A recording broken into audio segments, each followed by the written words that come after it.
የመጀመሪያ ስራዬም ወፍ መጠበቅ ነበር። ሌላ ሁለተኛ ሀገር የሚመስለኝ ሱዳን ነው። ከዛ ወደ አሜሪካ ጉዞ ሁሉ ጊዜም ኪሳራ ስለሆነ ጉብዝና ገንዘብ ሲኖረው ነበር እና ገንዘብ አልሰራውም፣ ግን ሰደክም ያለው። እንዴት ነበር ወደ ጸጉሩ ሙያ የገባው?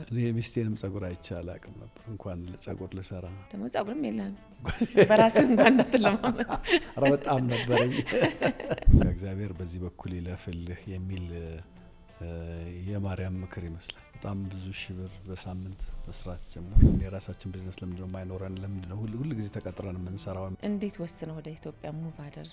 አይ ቲንክ ስፈጠር እዚሁ ሀገር ላይ እንድኖር የተፈጠርኩ ሰው ይመስለኛል። ትላልቅ የሮያል ፋሚሊ ከሳውዲ የሚመጡ ጸጉራቸውን እየሄድኩ ሰራ ነበር። ሁሉ ሰው የራሱ ኤንጅል አለው አይደለም? እና እግዚአብሔር ለኔ የላካት ኤንጅል ናት። በየሰው ቤት፣ በየኪችኑ፣ በየጋራዡ ጸጉር ቆርጥ ነበር በነጻ። አንተ ጋር ሰው ለመቀጠር ሲፈልግ ሰው መሆንና የስራ ፍላጎት ብቻ ነው የሚያስፈልገው።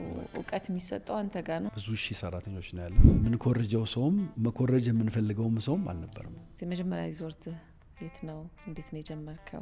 ሳር ቤት ሰርተ ደግሞ ኢንቨስተር ነኝ ትላለህ። እነዛን የመሳሰሉ ቤቶች ራስን ዲዛይን የምታደርገው ልክ ሌላ ዓለም ላይ እንደሚያደርጉት ሲያደርጉ ሳይ ለኔ ከሁሉም በላይ ደስ ይለኛል። እንግዲህ እዚህ ሀገር እስከመጣ እስካሁን ድረስ ድንጋይ እየተሸከምኩ ነው ያለሁት። በጣም ትልቅ የምትለው ነገር አለ።